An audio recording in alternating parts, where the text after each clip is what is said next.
Quando meu irmão gritou, "Agora você vai fazer tudo o que eu mandar", descobri que o monstro tinha aprendido com outro. O que ele fez com nossa mãe naquele quarto foi imperdoável. Mas o sorriso do meu pai ao descobrir tudo foi o que realmente me quebrou por dentro. Bom dia, boa tarde ou boa noite, meus queridos. Como é bom poder estar aqui com vocês hoje. Sou Vanessa Silva, tenho 72 anos de idade, nascida e criada aqui mesmo em São Paulo, capital. Que bênção poder compartilhar um pouquinho da minha história com vocês, mesmo que algumas partes sejam difíceis de contar. Hoje em dia, minha vida é bem diferente. Todo santo dia acordo cedinho, por volta das 5:30 da manhã. O corpo já não dorme tanto quanto na juventude, não é mesmo? Preparo meu cafezinho, coloco um pouco de leite e sento na varanda do apartamento para ver o dia nascer. Mesmo aqui, no meio dos prédios de São Paulo, o céu tem suas belezas quando o sol vai subindo devagarinho. Sabe, eu nunca imaginei que chegaria até aqui, com tanta paz no coração depois de tudo que passei. A vida tem dessas coisas, né? Às vezes o caminho é tão cheio de pedras que a gente acha que nunca vai conseguir atravessar. Mas aqui estou eu, sentadinha nessa poltrona confortável, conversando com vocês. Se você está me assistindo agora, me faça um favorzinho. Dá um like nesse vídeo e se inscreve no canal. Isso ajuda muito a minha história a chegar em outras pessoas que talvez precisem ouvir o que tenho para contar. E vocês, meus queridos que estão me assistindo agora, me contem aqui nos comentários. De qual cantinho de São Paulo ou de qual cidade vocês estão me vendo? E em que horinha do dia vocês encontraram essa vovó aqui? De manhãzinha com o café, depois do almoço, ou já de noitinha quando o serviço acabou? Eu adoro ler os comentários e fico tão feliz em saber que tem alguém do outro lado me ouvindo. Vamos criar uma corrente de carinho. Hoje vou contar para vocês uma história que guardei por muito tempo dentro de mim. Uma história sobre como, às vezes, o mal pode estar mais perto do que imaginamos, até mesmo dentro da nossa própria casa. Mas também é uma história de libertação e de como um gesto de bondade pode mudar completamente o rumo da nossa vida. Nasci em 1953, numa época bem diferente dessa de hoje. São Paulo já era uma cidade grande, mas ainda dava para as crianças brincarem na rua sem tanto medo. Meu pai, Clodoaldo Silva, trabalhava como caminhoneiro e passava muito tempo fora de casa, fazendo viagens longas pelo Brasil. Era um homem alto, forte, de poucas palavras e muitos silêncios.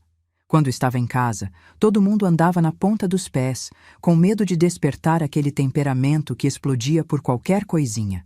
Minha mãe, Ivanilde, era o completo oposto. Pequenininha, falante, sempre com um avental florido amarrado na cintura. Trabalhava como costureira e fazia pequenos concertos para a vizinhança. Era ela quem mantinha a casa em ordem quando meu pai estava viajando, o que era a maior parte do tempo. Seus olhos verdes eram tristes, como se guardassem segredos que nunca podiam ser ditos em voz alta. Nossa casa ficava no bairro da Muuca, uma casinha simples de 3 quartos, com um quintal pequeno onde minha mãe plantava temperos e algumas flores. As paredes eram finas e dava para ouvir tudo o que acontecia em qualquer canto da casa. O assoalho de madeira rangia quando a gente pisava, denunciando qualquer tentativa de se movimentar em silêncio. O cheiro de comida caseira impregnava os cômodos quase todos os dias. O feijão com linguiça que minha mãe fazia era o melhor da rua toda. Éramos 3 irmãos. Eu era a caçula.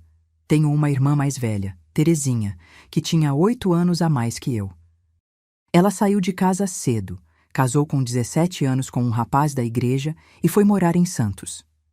Quase não a víamos mais, e eu sentia muita falta dela.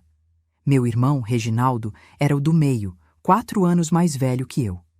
Desde pequeno, ele tinha um jeito estranho de olhar para as pessoas, como se estivesse sempre avaliando, calculando algo. Minha rotina de criança era simples. Acordava cedo, ia para a escola estadual aqui mesmo no bairro, voltava para casa e ajudava minha mãe nas tarefas. Brincava no fim da tarde com as meninas da rua, pulávamos a amarelinha, jogávamos 5 Marias e brincávamos de roda cantando aquelas cantigas antigas que hoje quase ninguém conhece mais. A minha preferida era Terezinha de Jesus, talvez porque me lembrasse da minha irmã que já não morava conosco. Tinha uma amiguinha especial, a Sônia, filha do seu Mateus, que era delegado de polícia. Ela morava 3 casas depois da nossa, e nós éramos inseparáveis. A mãe dela, Dona Celina, era muito carinhosa comigo. Sempre me oferecia um pedaço de bolo ou biscoito quando eu ia brincar lá. A casa deles era diferente da nossa. Tinha mais cores, mais risos, mais vida. Eu adorava passar tempo lá. Mas nem tudo eram flores na minha infância. Havia coisas que eu percebia, mesmo pequena, que não pareciam certas. Quando meu pai voltava das viagens, o clima em casa mudava completamente. Minha mãe ficava mais quieta, mais tensa. Muitas vezes, eu a encontrava chorando escondido no quartinho de costura. Quando eu perguntava o que tinha acontecido, ela só dizia: "Não é nada, filhinha. Poeira nos olhos." E tinha meu irmão, Reginaldo. Desde pequeno, ele era diferente. Ele torturava pequenos animais no quintal. Lagartixas, passarinhos que caíam dos ninhos, gatos de rua. Uma vez peguei ele enfiando agulhas num sapo vivo. Quando contei para minha mãe, ela ficou horrorizada. Mas quando falou com meu pai, ele apenas riu e disse: "Deixa o menino, Ivanilde. Homem tem que ser durão mesmo." Lembro de uma vez, eu devia ter uns 10 anos, quando Reginaldo matou o gatinho que eu tinha adotado escondido. Eu chorei tanto que fiquei sem voz. Minha mãe me abraçou e me consolou, mas na frente do meu pai, ela disse apenas que o gato devia ter sido atropelado. Vi no olhar dela que estava mentindo para me proteger, porque sabia o que aconteceria se contrariasse meu pai ou acusasse Reginaldo. À medida que meu irmão crescia, ele se parecia cada vez mais com meu pai. Não só fisicamente, com aquela mandíbula quadrada e sobrancelhas grossas, mas no jeito. Quando meu pai estava em casa, os dois passavam horas conversando baixinho na garagem ou no quintal dos fundos. Às vezes, meu pai levava Reginaldo com ele em algumas viagens mais curtas. Ele sempre voltava dessas viagens diferente, mais fechado, mais duro, mais cruel com todos nós. Na escola, Reginaldo já tinha fama de encrenqueiro. Os professores viviam chamando minha mãe para conversar sobre as brigas que ele arrumava. Uma vez, ele quebrou o braço de um colega de sala só porque o menino tinha ganhado dele numa corrida durante a aula de educação física. Minha mãe ficava mortificada, mas meu pai, quando ficava sabendo, apenas dava tapinhas nas costas dele e dizia: "É assim mesmo que se resolve as coisas, moleque." Eu cresci com medo do meu irmão, evitava ficar sozinha com ele. Tinha algo nos olhos dele que me assustava, algo frio e vazio quando olhava para mim, como se estivesse pensando em coisas que não devia. À noite, eu empurrava minha cômoda contra a porta do quarto para me sentir mais segura quando papai não estava em casa. Com o tempo, até minha mãe começou a evitar confrontos com Reginaldo. Ela cedia a quase tudo que ele queria, como se estivesse sempre tentando acalmá-lo, sempre tentando evitar que algo pior acontecesse. Uma vez, eu a ouvi sussurrando ao telefone com minha irmã: "Estou preocupada com o Reginaldo, Terezinha. Ele está ficando igual ao pai, e isso me dá um medo que você não imagina."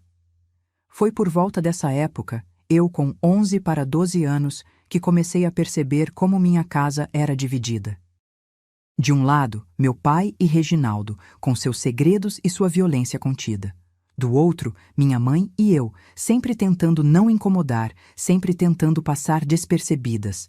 Era como viver em campo minado, nunca sabendo onde pisar para não causar uma explosão. E assim foi minha infância, entre brincadeiras de rua com minhas amiguinhas e o medo constante dentro de casa. Eu não entendia completamente o que estava acontecendo à minha volta, mas sentia no ar como um cheiro ruim que você não consegue identificar de onde vem. Algo estava errado na nossa família, e aquele algo iria se revelar da pior maneira possível. O ano de 1966 marcou o início do fim da minha infância. Eu tinha acabado de completar 13 anos. Era uma época difícil no Brasil, com os militares no poder e as pessoas tendo muito cuidado com o que diziam e faziam. Mas dentro da minha casa, os problemas eram outros, muito mais próximos e assustadores. Meu irmão Reginaldo, agora com 17 anos, tinha abandonado a escola. Passava os dias perambulando com uma turma de rapazes mais velhos do bairro, voltando tarde da noite, às vezes cheirando a bebida. Minha mãe chorava escondida, preocupada com o rumo que ele estava tomando. Quando tentava conversar com ele, Reginaldo apenas dava de ombros ou respondia com grosseria. Deixa ele, Ivanilde. Homem tem que conhecer o mundo, dizia meu pai nas raras vezes em que estava em casa, e minha mãe tentava pedir ajuda para lidar com o filho. Era como se ele tivesse orgulho do comportamento de Reginaldo, como se aquilo fosse parte de algum plano que os dois compartilhavam. Naquela tarde de setembro, o céu de São Paulo estava carregado, ameaçando chuva. Meu pai tinha saído para uma viagem de quase 2 semanas, levando carga para o Rio Grande do Sul. Eu estava no meu quarto, fazendo a lição de matemática, quando ouvi a porta da frente bater com força. Era Reginaldo chegando, e pelo som dos passos, percebi que estava alterado. Cadê a janta? Ele gritou da sala. Ouvi minha mãe respondendo da cozinha, com aquela voz mansa que ela sempre usava para tentar acalmar os ânimos. Já está quase pronta, filho. Só mais uns minutinhos. Mas aquele dia, nada do que minha mãe dissesse ou fizesse seria suficiente. Logo ouvi o barulho de pratos quebrando, seguido dos gritos dele. Tô cansado de esperar, tô cansado dessa comida ruim, tô cansado de você. Congelei com o lápis na mão, o coração disparado. Reginaldo nunca tinha falado assim com nossa mãe antes. Ele sempre foi distante, até cruel às vezes, mas nunca tinha confrontado ela diretamente desse jeito. Filho, por favor, se acalme. A voz da minha mãe tremia. Você bebeu? Está com algum problema? Me conta, a mamãe te ajuda. O que veio a seguir foi uma explosão de palavras horríveis, palavrões que eu nunca tinha ouvido na boca do meu irmão. Ele acusava nossa mãe de coisas absurdas, dizia que ela não prestava, que era uma vergonha. Cada palavra era como uma facada que eu sentia mesmo estando no quarto. Reginaldo, o que é isso? Eu sou sua mãe. A voz dela era um misto de choque e medo. Você não é nada. Papai me contou tudo sobre você. Tudo! Foi nesse momento que ouvi o primeiro tapa. O som da mão dele batendo no rosto da minha mãe ecoou pela casa inteira. Meus olhos se encheram de lágrimas. Queria levantar, ir até lá, defender minha mãe, mas meu corpo não respondia. Era como se estivesse pregada na cadeira, paralisada pelo terror. A discussão escalou rapidamente. Ouvi coisas sendo arremessadas, móveis arrastados, o corpo da minha mãe sendo empurrado contra a parede. Ela implorava para ele parar. Dizia que não entendia por que ele estava fazendo aquilo. Papai disse que quando ele não está, quem manda sou eu, e você vai me respeitar. Depois disso, os gritos ficaram mais altos, mais desesperados. Tapei os ouvidos com as mãos, mas ainda assim conseguia ouvir os sons da violência. Então, de repente, silêncio. Um silêncio horrível, pesado, que parecia engolir a casa inteira. Fiquei ali, tremendo, por quanto tempo não sei dizer. Poderiam ter sido minutos ou horas. O silêncio era tão assustador quanto os gritos. Depois de um tempo, criei coragem para me levantar. Minhas pernas pareciam feitas de gelatina enquanto eu caminhava pelo corredor em direção à cozinha. Mãe? Chamei baixinho. Nenhuma resposta. A cozinha estava vazia, mas completamente destruída. Havia cacos de pratos e copos por todo o chão, comida espalhada, cadeiras tombadas. Manchas vermelhas, que só poderiam ser sangue, formavam um caminho em direção ao quarto dos meus pais. Segui aquele rastro aterrorizada, chamando pela minha mãe cada vez mais alto, cada vez mais desesperada. A porta do quarto dos meus pais estava entreaberta. Empurrei-a devagar. Mãe! O que vi dentro daquele quarto? Meu Deus do céu! Não há palavras que possam descrever. Era como se um furacão de maldade tivesse passado por ali. O quarto estava completamente revirado, com os móveis quebrados, os lençóis arrancados da cama. E minha mãezinha querida. Ela estava caída perto da cama, de uma forma que ninguém deveria estar. Seus olhos, aqueles olhos verdes que sempre pareciam tristes, agora estavam abertos, vazios, olhando para o nada. Ao redor dela, tanto vermelho. Tanto vermelho. Bonito, não é? A voz do meu irmão me fez virar bruscamente. Ele estava parado na porta do quarto, observando a cena como quem admira uma obra de arte. Não havia remorso em seu rosto, apenas uma expressão vazia, quase entediada. Suas mãos e roupas estavam manchadas de vermelho. O que você fez? Minha voz era apenas um sussurro. O que tinha que ser feito? Ele deu de ombros, como se estivesse falando sobre algo banal, como tirar o lixo ou lavar a louça. Ela não me respeitava. Papai disse que isso um dia ia acontecer.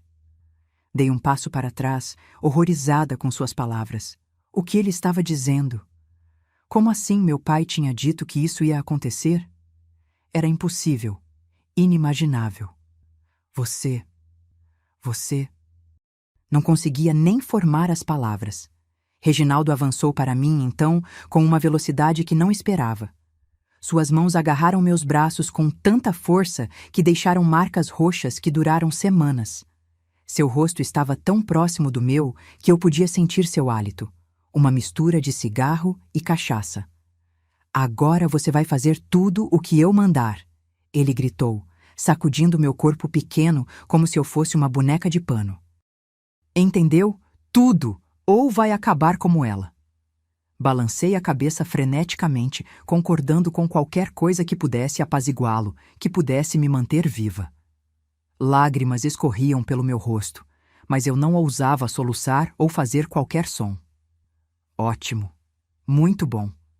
Ele me soltou tão de repente que quase caí. Agora, primeira ordem. Vai buscar os produtos de limpeza. Vamos arrumar essa bagunça. E se alguém perguntar, mamãe foi visitar a Terezinha em Santos. Entendeu? Sim.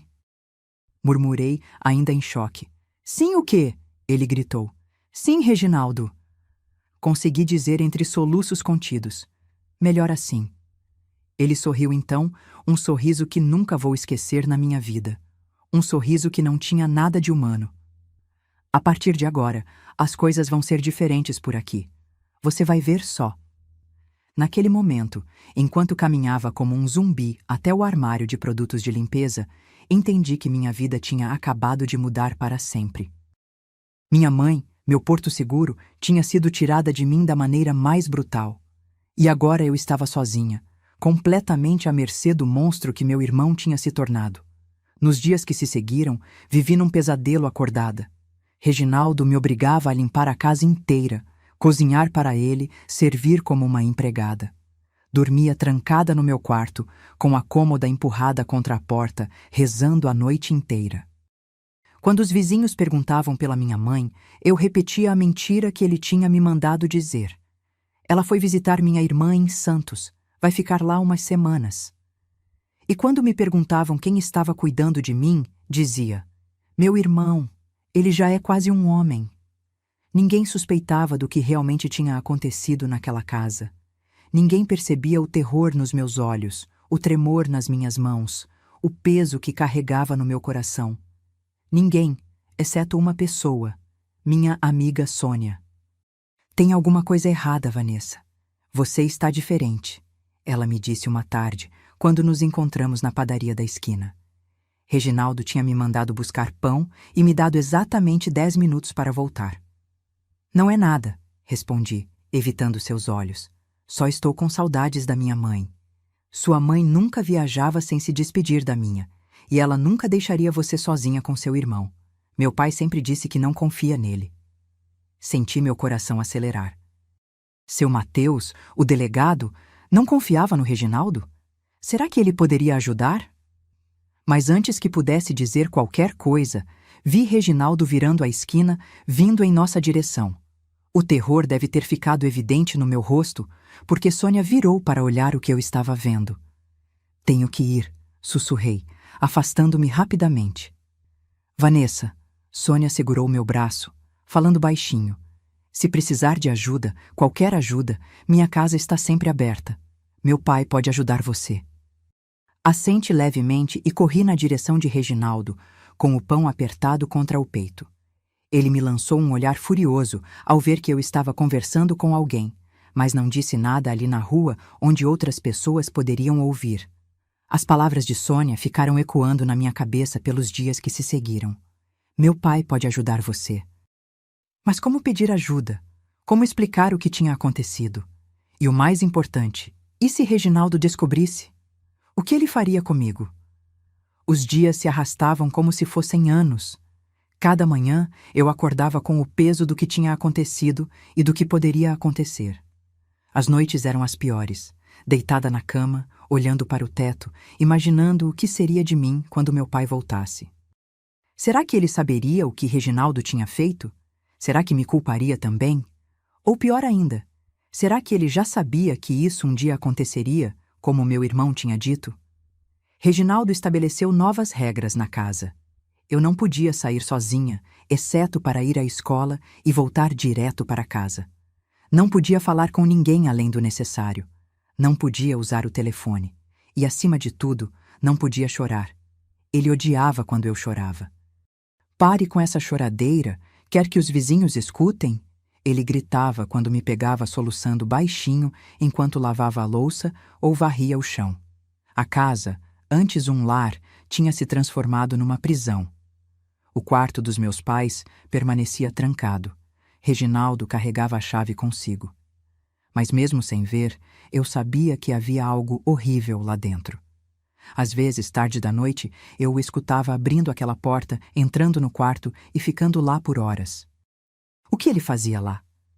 O que tinha acontecido com os restos da minha mãe? Essas perguntas me atormentavam, mas eu não ousava fazê-las em voz alta.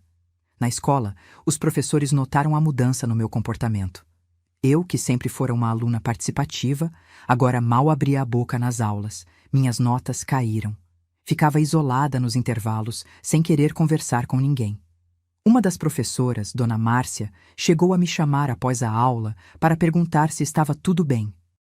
Está tudo bem, professora, respondi automaticamente. Só estou com saudades da minha mãe que está viajando. Entendo, ela disse, não parecendo muito convencida. E seu pai? Quando ele volta? Logo, respondi, sentindo um nó na garganta. A verdade é que eu não sabia quando meu pai voltaria, e parte de mim temia esse retorno tanto quanto temia ficar sozinha com Reginaldo. Certa tarde, chegando da escola, encontrei nosso vizinho, seu Osvaldo, conversando com Reginaldo na porta de casa. Um homem idoso e curioso, seu Osvaldo sempre soube de tudo o que acontecia na rua. Mas então, sua mãe ainda não voltou de Santos? Já faz quase 2 semanas, não é? Dona Celina estava comentando que acha estranho ela não ter telefonado. Vi o rosto de Reginaldo endurecer, mas ele manteve aquele sorriso falso. Pois é, seu Osvaldo. Deve estar ocupada com minha irmã e os filhos dela. O senhor sabe como são as mulheres quando se juntam, né? Perdem a noção do tempo. Seu Osvaldo riu concordando, mas seus olhos observavam Reginaldo com uma desconfiança mal disfarçada.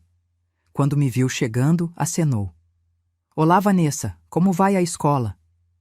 Bem, seu Osvaldo, respondi baixinho, tentando passar desapercebida. Está com saudades da sua mãe?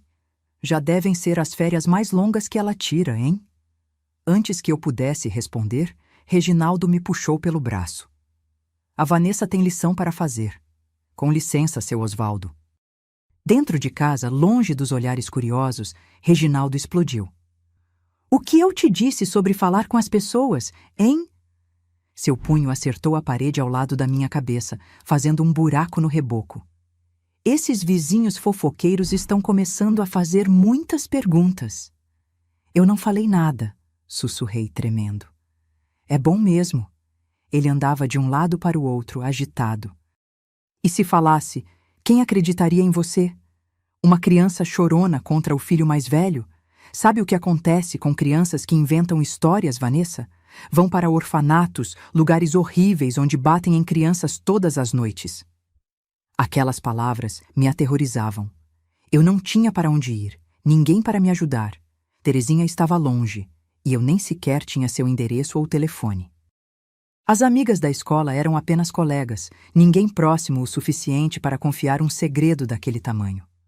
A única pessoa que talvez pudesse me ajudar era a Sônia, mas eu mal conseguia vê-la, agora que Reginaldo me mantinha praticamente em cárcere privado. A situação piorou quando a escola entrou em recesso de primavera.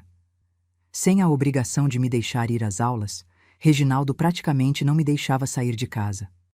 Eu passava os dias cozinhando, limpando, lavando suas roupas, quase uma empregada. Ele saía de manhã e só voltava à noite, às vezes trazendo amigos, rapazes mal encarados que me olhavam de um jeito que me fazia correr para me trancar no quarto. Numa dessas noites, Reginaldo chegou particularmente alterado, mais bêbado que o normal. Trouxe um homem que nunca tinha visto antes, mais velho, barba por fazer, cheirando forte a cigarro e bebida. Essa é a minha irmãzinha, ele apresentou, agarrando meu braço com força quando tentei escapar para o quarto. Bonita, não é? O homem me olhou de cima a baixo, com um sorriso que me deixou enjoada. É sim, muito bonita. Ela sabe cozinhar, limpar, fazer de tudo. Uma dona de casa perfeita. E obediente, não é, Vanessa?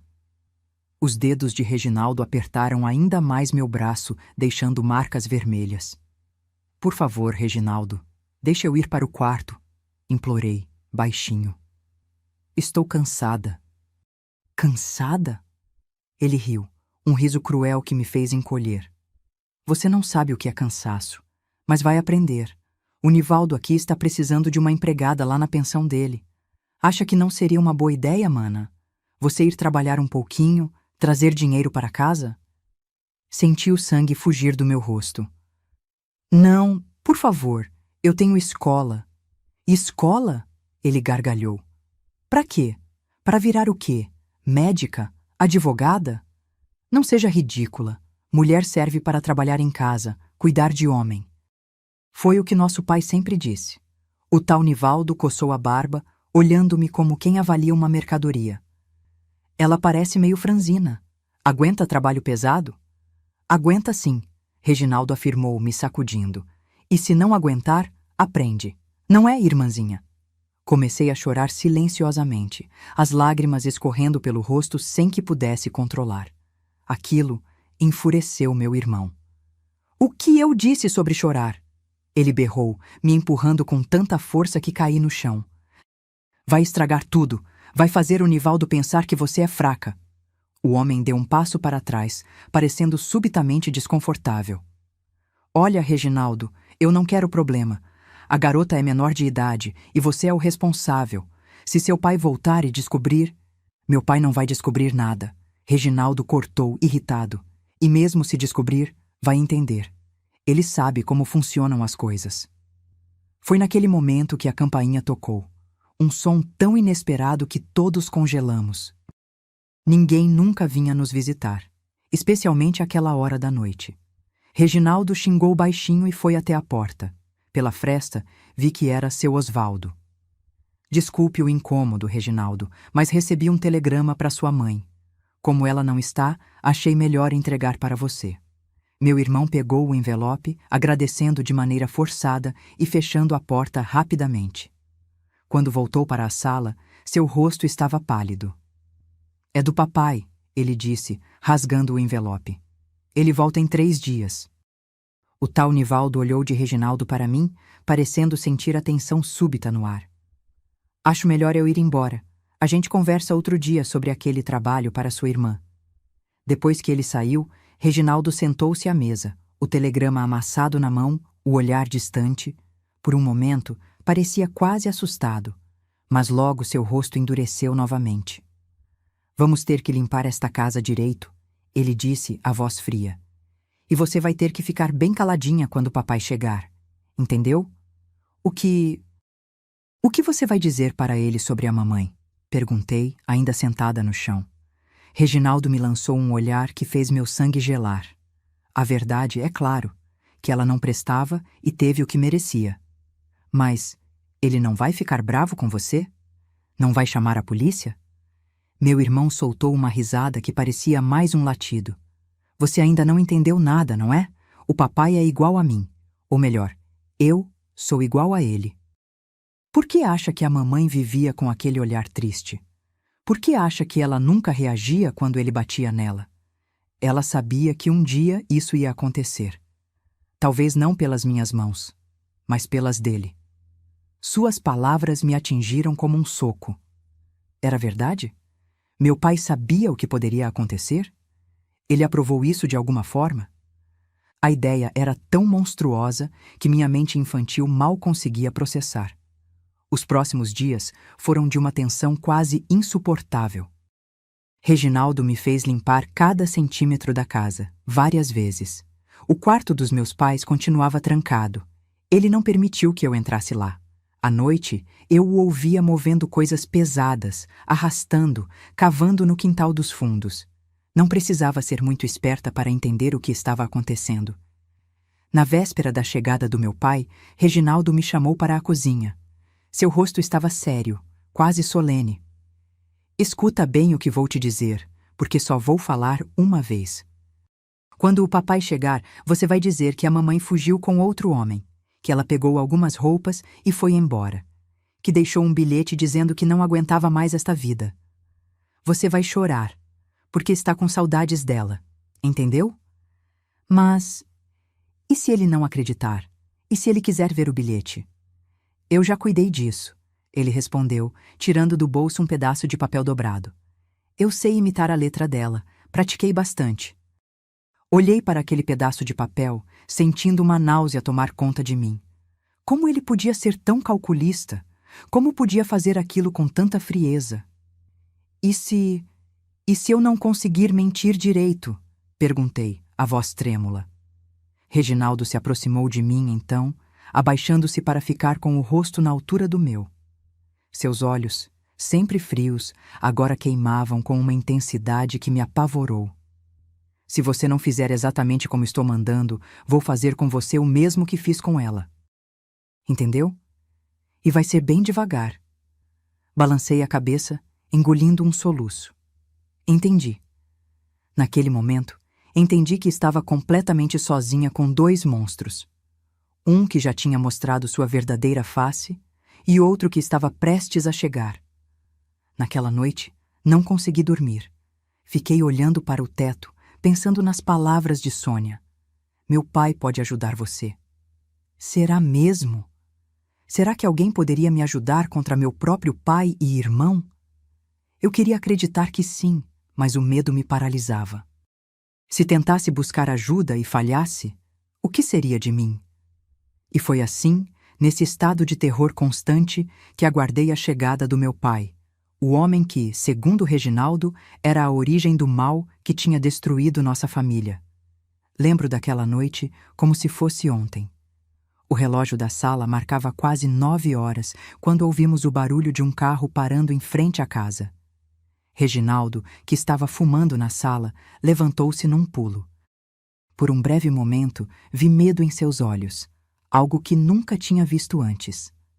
É ele, disse, apagando o cigarro no cinzeiro. Lembra do que combinamos. Nenhuma palavra fora do script. Assenti, meu corpo inteiro tremendo.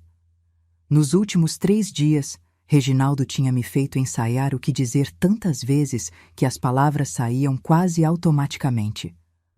Mamãe foi embora com outro homem. Deixou um bilhete. Estamos sozinhos. A chave girou na fechadura. A porta se abriu. E lá estava ele, Clodoaldo Silva, meu pai. Alto, forte, barba por fazer após a longa viagem, o cheiro de estrada impregnado nas roupas. Seus olhos, idênticos aos de Reginaldo, percorreram a sala antes de pousar em nós dois. Pai, Reginaldo cumprimentou, estendendo a mão. Meu pai ignorou o gesto, jogando a mala de viagem no sofá. Cadê sua mãe?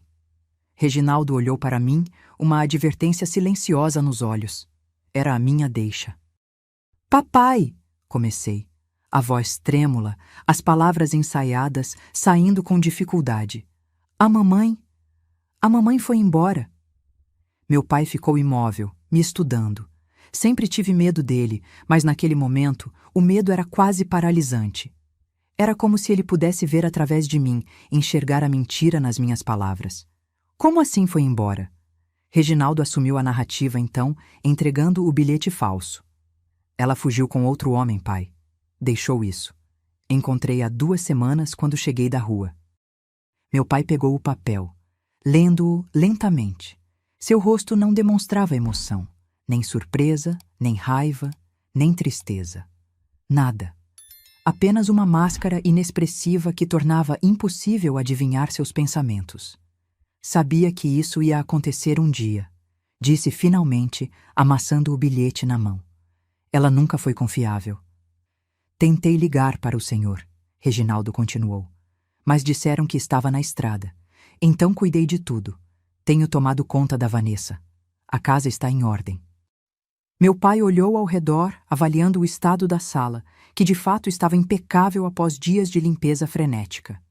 Então seus olhos pousaram em mim novamente. E você? O que acha disso tudo? A pergunta me pegou de surpresa. Não estava no script que Reginaldo tinha me feito memorizar. Eu sinto falta dela, respondi baixinho. Meu pai deu um passo em minha direção e instintivamente recuei. Ele parou, notando minha reação.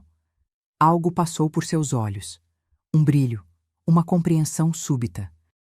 Ele se virou para Reginaldo. Quero ver o quarto, disse simplesmente. O rosto do meu irmão empalideceu visivelmente. O quarto? Que quarto? O meu quarto. O que mais seria? Os dois se encararam em silêncio por um longo momento. Era como assistir a 2 lobos se avaliando, decidindo se lutavam ou se estabeleciam uma hierarquia sem conflito. Está trancado, Reginaldo disse finalmente. Depois que ela foi embora, tranquei. Não quis que a Vanessa ficasse remexendo nas coisas, chorando. A chave? Meu pai estendeu a mão, a voz não admitindo contestação. Reginaldo hesitou, mas apenas por 1 segundo. Tirou a chave do bolso e entregou ao meu pai. Eu estava segurando a respiração sem perceber. Meu coração batendo tão forte que achei que poderia quebrar minhas costelas. Meu pai caminhou pelo corredor em direção ao quarto, e nós o seguimos como se estivéssemos sendo puxados por uma corda invisível. Ele destrancou a porta e a empurrou. O odor que saiu do quarto me atingiu como um tapa. Mesmo após 2 semanas, mesmo com as janelas fechadas e o que quer que Reginaldo tivesse feito para tentar disfarçar, o cheiro era inconfundível, o cheiro da morte, da decomposição. Um cheiro que jamais esquecerei enquanto viver. Meu pai entrou no quarto e Reginaldo o seguiu. Fiquei paralisada na porta, incapaz de entrar, incapaz de fugir, presa entre o horror do passado e o terror do presente. O quarto estava muito diferente da última vez que o vi. Os móveis estavam de volta no lugar, os lençóis na cama, tudo aparentemente normal. Mas o cheiro e as manchas no carpete, que mesmo na luz fraca eram visíveis. Meu pai caminhou lentamente pelo quarto, observando tudo. Parou diante das manchas no carpete, abaixou-se e passou o dedo sobre elas. Levantou-se e olhou para Reginaldo. O que aconteceu aqui de verdade? Reginaldo engoliu em seco, mas manteve o olhar fixo. Ela não fugiu com homem nenhum. A confissão pairou no ar como uma nuvem tóxica. Meu pai não demonstrou surpresa. Em vez disso, perguntou com uma calma aterradora. O que você fez com ela? O que o senhor sempre quis fazer, Reginaldo respondeu desafiador. O que o senhor sempre disse que um dia ia acontecer. O silêncio que se seguiu foi o mais assustador que já experimentei na vida. Os dois se olhavam e eu podia sentir algo passando entre eles. Algum entendimento não verbal, algum código monstruoso que só eles conheciam. Então meu pai fez algo que mudou minha vida para sempre. Seus lábios se curvaram num lento, terrível sorriso. É verdade, ele disse, a voz quase suave. Ela merecia. Nunca prestou. Fraca demais. Inútil. Senti o chão desaparecer sob meus pés. Era como se o mundo inteiro tivesse acabado de ruir. Meu pai sabia. Ele aprovava. Ele entendia. Mas você foi descuidado, ele continuou, olhando ao redor. Este quarto, O cheiro, os vizinhos podem desconfiar. Tirei o pior, Reginaldo explicou, agora mais relaxado. Está enterrado no fundo do quintal, embaixo do limoeiro. Ia limpar melhor o quarto, mas você chegou antes do que eu esperava. Meu pai assentiu, pensativo. Vamos ter que nos livrar do carpete. Talvez repintar as paredes, dizer que estamos reformando. Eles estavam conversando sobre como esconder o assassinato da minha mãe, como se discutissem uma reforma qualquer na casa. Como se fosse a coisa mais natural do mundo. Como se minha mãe não tivesse sido uma pessoa real, com sonhos, medos, uma vida. Foi nesse momento que algo dentro de mim se quebrou completamente. Não era apenas meu irmão. Era meu pai também. Meu próprio pai. Eles eram feitos do mesmo material, a mesma escuridão, o mesmo vazio onde deveria haver uma alma. E eu estava sozinha com eles, completamente à mercê deles. A menina sabe de tudo? Meu pai perguntou, como se eu não estivesse ali. Sim, viu parte do que aconteceu. Tem se comportado bem. Está assustada demais para abrir a boca. Meu pai se virou para mim, então, me encarando com aqueles olhos que de repente pareciam pertencer a um estranho. Como eu nunca tinha percebido antes? Como não tinha visto o monstro que se escondia atrás daquele rosto familiar? É melhor continuar assim, ele disse, a ameaça implícita em cada sílaba. Somos uma família, e as famílias guardam segredos, não é mesmo? Assenti mecanicamente, incapaz de falar. Dentro da minha cabeça, uma voz gritava: corre, corre agora ou nunca mais vai conseguir. Bom, meu pai sorriu, um sorriso que não chegava aos olhos. Agora vamos comer alguma coisa. A viagem foi longa e estou com fome. Ele passou por mim, saindo do quarto. Reginaldo o seguiu, lançando-me um olhar de triunfo mal disfarçado. Sozinha no corredor, senti uma certeza cristalina se formar dentro de mim. Eu não passaria mais uma noite naquela casa. Não importava o que acontecesse, não importava para onde tivesse que ir ou o que tivesse que fazer. Eu tinha que fugir. Na cozinha, preparei o jantar com movimentos mecânicos, enquanto os dois conversavam em voz baixa na sala.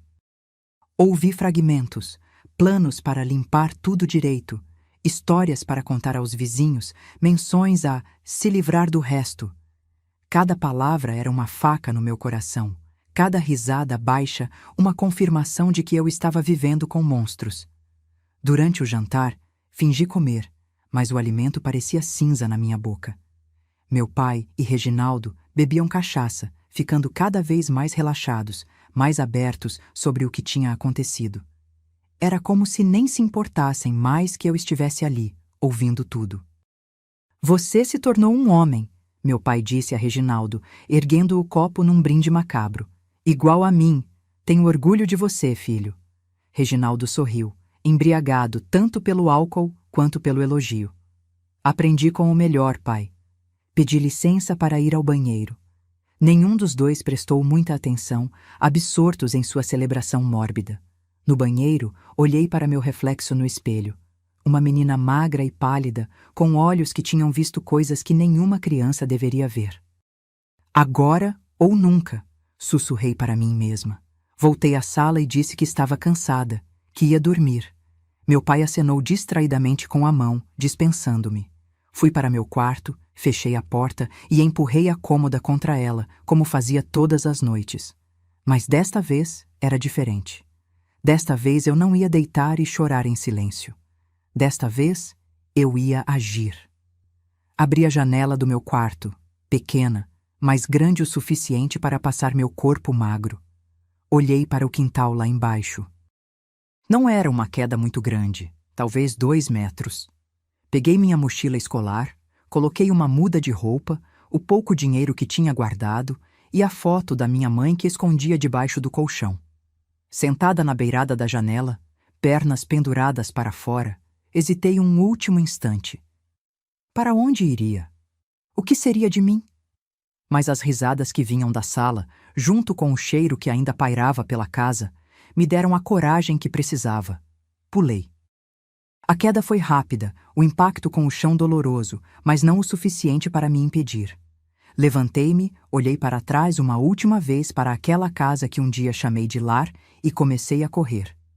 Corri como nunca tinha corrido na vida, as ruas escuras de São Paulo passando como borrões. Corri sem olhar para trás, guiada apenas pelo instinto e pelo desespero. E meus pés me levaram exatamente para onde eu precisava ir. A casa de Sônia. A casa de Sônia ficava a apenas 3 quarteirões da minha, mas naquela noite pareceu que eu corri quilômetros. Cada sombra me parecia um perseguidor, cada ruído distante a voz do meu pai ou de Reginaldo me descobrindo, me caçando. O medo me dava asas, e eu corria como nunca tinha corrido antes. Quando finalmente cheguei à porta da casa dela, estava ofegante, tremendo, as lágrimas misturadas com o suor no meu rosto. Bati na porta com força, desesperada, sem me importar com a hora. Já devia passar das 10 da noite. Foi Dona Celina quem abriu a porta, ainda vestida, graças a Deus. Seu rosto mostrou primeiro surpresa, depois alarme ao me ver naquele estado. Vanessa? Meu Deus do céu! O que aconteceu com você, menina? Não consegui responder. As palavras ficaram presas na minha garganta e tudo o que saiu foi um soluço desesperado. Minhas pernas fraquejaram e eu teria caído se Dona Celina não tivesse me amparado. Mateus! Mateus! Vem aqui rápido! Ela gritou, me levando para dentro. Seu Mateus apareceu usando um roupão, o rosto preocupado. Sônia surgiu logo atrás dele, os olhos arregalados ao me ver. O que houve? Alguém machucou você? Seu Mateus perguntou, a voz firme, mas gentil. Foi como se uma represa tivesse rompido dentro de mim. De repente, as palavras vieram em torrentes, entrecortadas por soluços. Contei tudo, sobre a briga, sobre o que Reginaldo tinha feito com minha mãe, sobre o corpo enterrado no quintal, sobre a volta do meu pai, sobre a aprovação dele, sobre o horror de descobrir que vivia com 2 monstros. Enquanto eu falava, o rosto de seu Mateus ficava cada vez mais grave. Dona Celina cobriu a boca com as mãos, horrorizada. Sônia chorava silenciosamente ao meu lado, segurando minha mão com força. Você está segura agora, seu Mateus disse quando terminei. Ninguém vai tocar em você aqui. Ele se levantou e foi até o telefone. Começou a discar números, falar em códigos que eu não entendia, dar ordens com aquela voz de comando que só os policiais têm. Dona Celina me levou para o banheiro, me ajudou a lavar o rosto, trouxe roupas limpas de Sônia para eu vestir.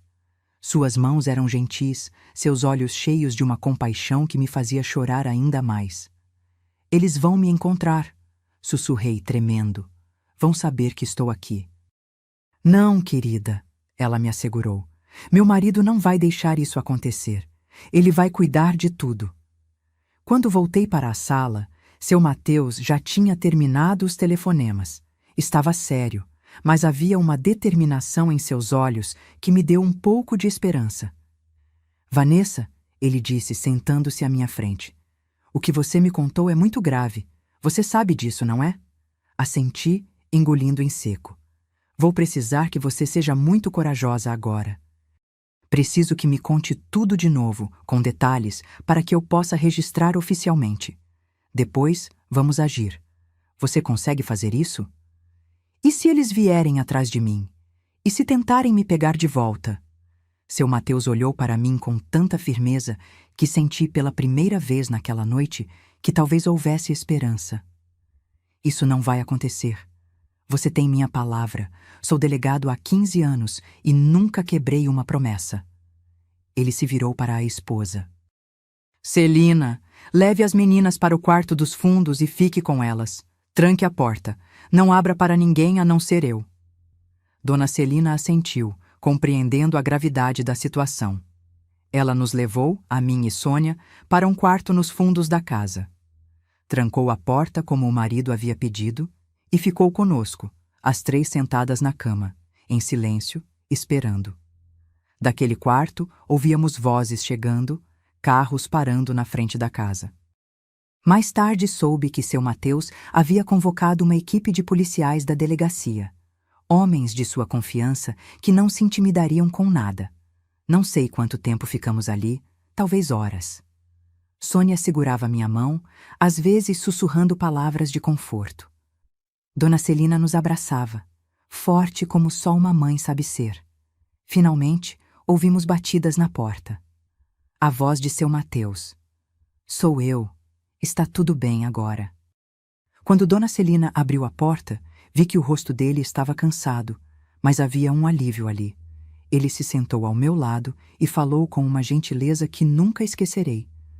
Vanessa, nós prendemos seu pai e seu irmão. Eles não vão machucar mais ninguém. Meu corpo inteiro tremeu com o impacto daquelas palavras. Não conseguia acreditar que havia acabado, que estava realmente livre. Vocês encontraram? Não consegui terminar a pergunta. Seu Mateus assentiu gravemente. Sim. Encontramos os restos da sua mãe exatamente onde você disse que estariam. No quintal, embaixo do limoeiro. Teremos que fazer exames, mas não há dúvida sobre o que aconteceu. E agora? Para onde vou? A pergunta saiu como um sussurro fraco. De repente, a realidade da minha situação me atingiu. Eu estava sozinha no mundo, sem mãe, com o pai e o irmão presos. Terezinha estava longe, e eu nem sabia como contatá-la. Foi Dona Celina quem respondeu. Você fica aqui conosco, querida. Pelo tempo que for necessário. Mas, sem mas, ela interrompeu com firmeza. Nós temos espaço e amor de sobra nesta casa. Você vai ficar aqui até resolvermos tudo legalmente. Seu Mateus concordou. Vou entrar com um pedido de guarda temporária amanhã mesmo. Você é menor de idade e precisa de proteção. Se sua irmã for localizada e quiser assumir sua guarda, podemos rever a situação.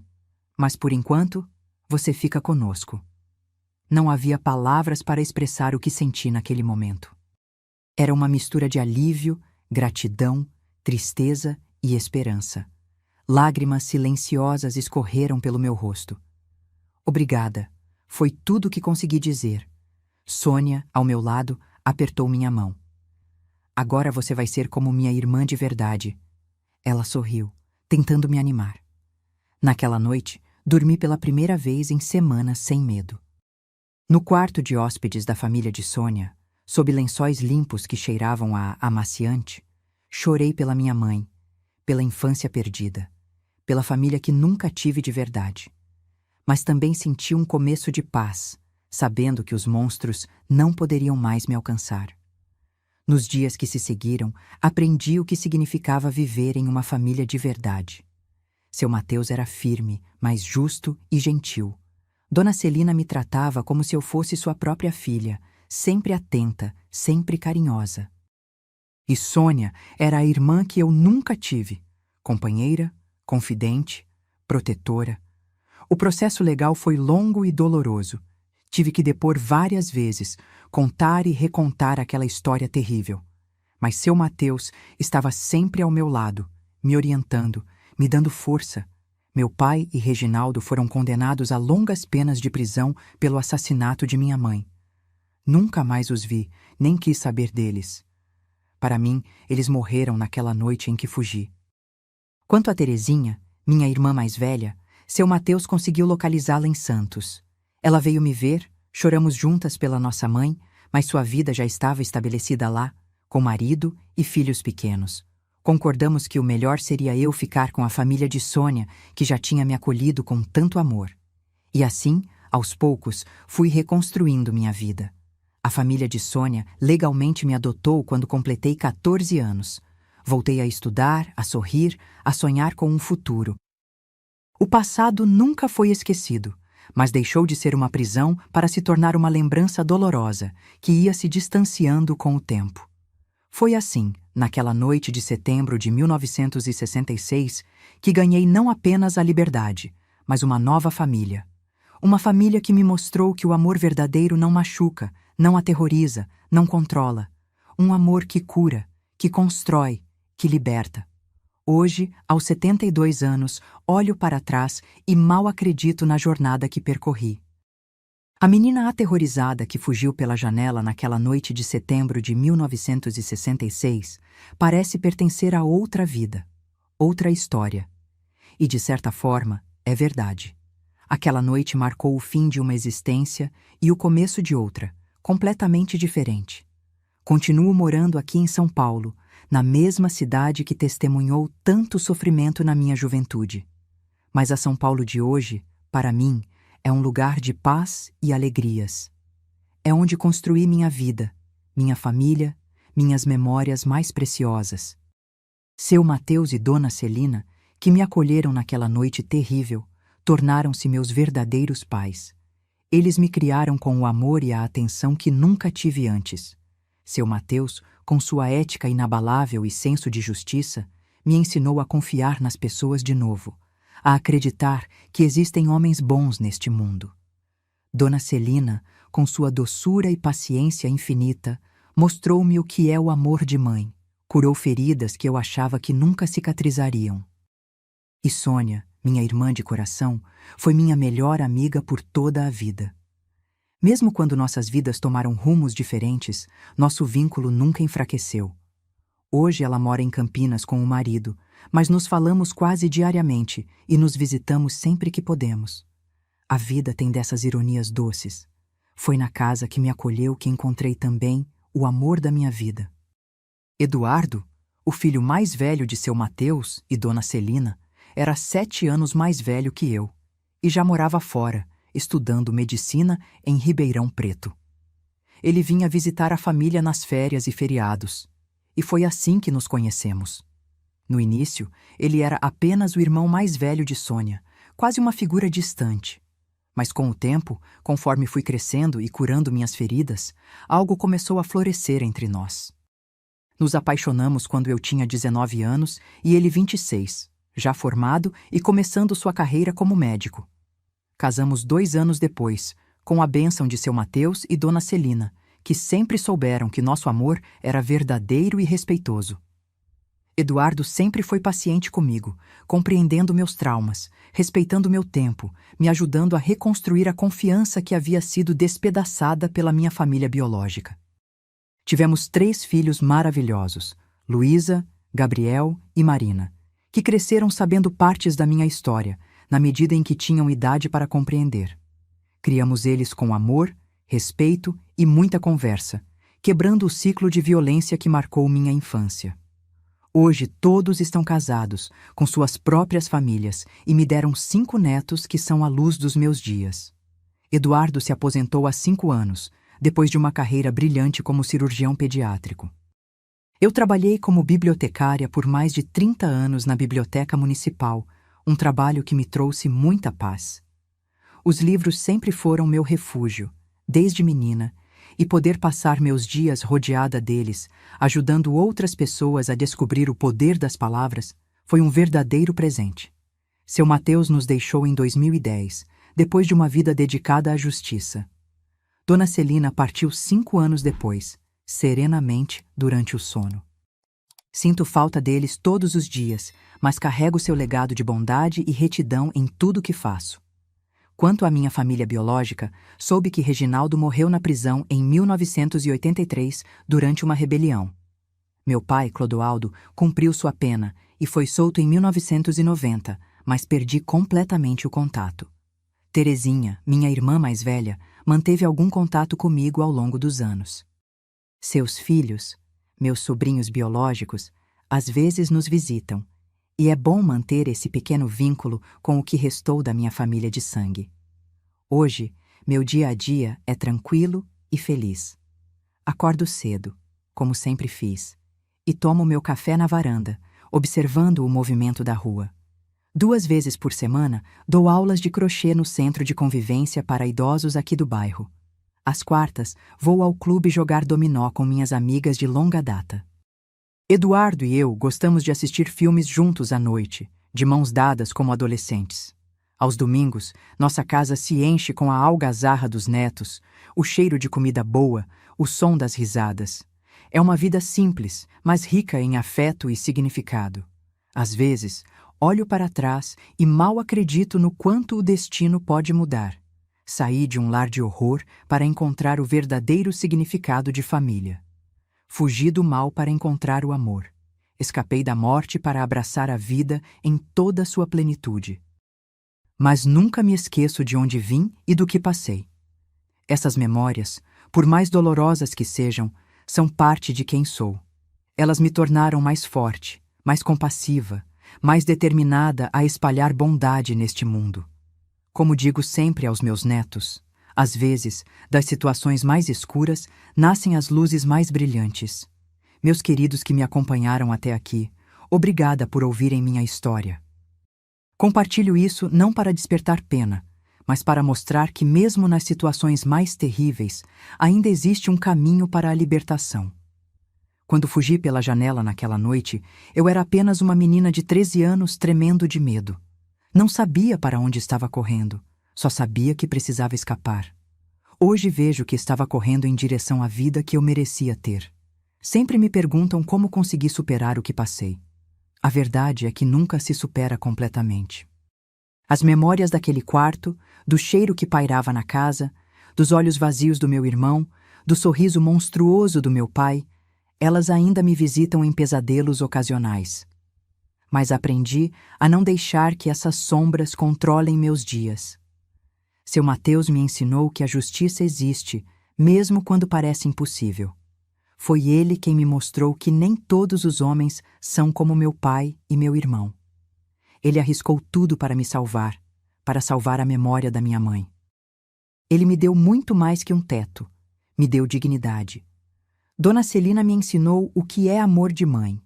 Ela secou minhas lágrimas, me abraçou nas noites de terror, me mostrou que cuidado não vem com condições. Através dela, entendi que família não é definida pelo sangue, mas pelos laços que escolhemos formar. E meu Eduardo, meu companheiro de quase 50 anos, me ensinou que amar não é possuir, não é controlar. É respeitar, é caminhar lado a lado, é construir juntos. Ele teve paciência infinita com meus traumas, nunca me pressionou, sempre entendeu quando eu precisava de espaço. Foi com ele que aprendi a confiar novamente. Descobri que somos mais fortes do que imaginamos. Nos momentos em que achei que iria desmoronar, durante os depoimentos na justiça, ao enfrentar o olhar gelado do meu pai no tribunal, nas primeiras noites depois do pesadelo, encontrei forças que nem sabia que tinha. Se você está vivendo seu próprio inferno, se está preso em uma situação que parece não ter saída, escute o que esta senhora de 72 anos tem a dizer. Existe esperança.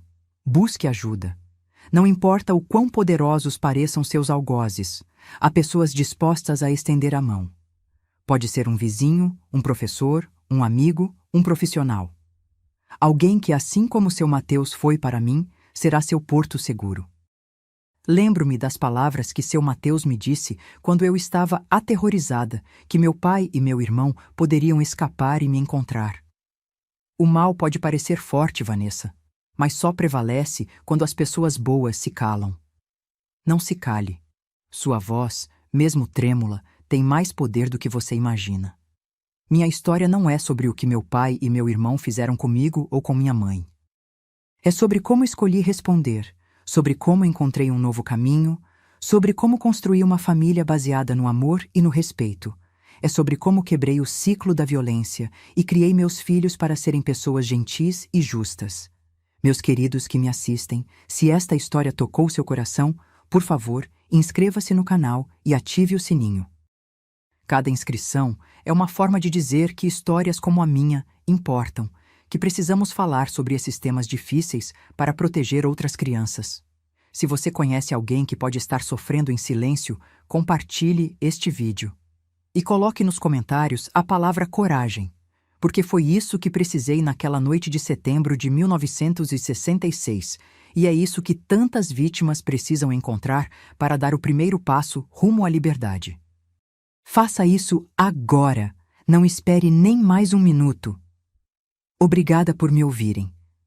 Daqui da minha casa em São Paulo, onde construí minha vida nova, envio a cada um de vocês meu abraço carinhoso de vovó. Que nunca percam a esperança, mesmo nos dias mais escuros.